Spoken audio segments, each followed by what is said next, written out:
Hey everybody, today I'm going to be talking to you guys about the Goldilocks principle and how it can relate to pretty much almost everything from food preference, relationships, career paths, and even the very planet that we stand on. But before I get into all of that, I'm going to break down the origin of the name, the Goldilocks principle. It comes back from the children's story, Goldilocks and the Three Bears, right? And if you haven't heard of it, don't worry, I'm going to tell it to you guys right now, real quick.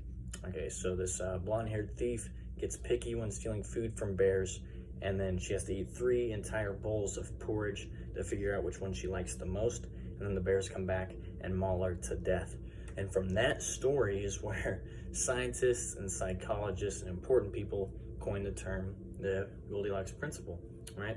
Pretty much having everything falling on a spectrum from too hot, too cold, and just right. Which brings me to my first point, which was something I call the preference spectrum. Anything with characteristics or qualities can fall somewhere on a spectrum.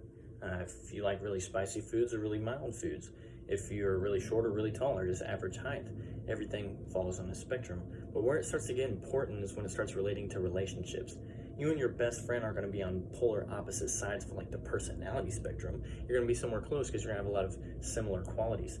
And when finding in an intimate relationship, right, you're gonna have a lot of contrasting qualities and a lot of similar qualities.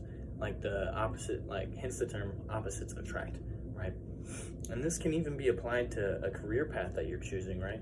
It's gonna fall somewhere in between happiness and how much money it makes.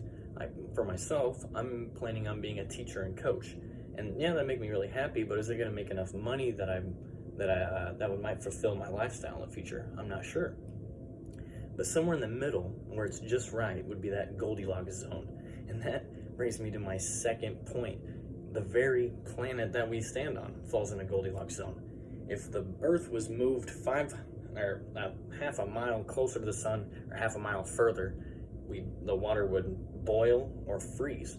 We literally fall in a very perfect spot to where this planet can sustain life. Even the air that we breathe, if it has multiple different elements in it, and if the number of the percentage of nitrogen in the air doubled, we probably wouldn't be able to breathe. So even the air that we inhale and exhale falls onto this Goldilocks spectrum, the Goldilocks zone of just right.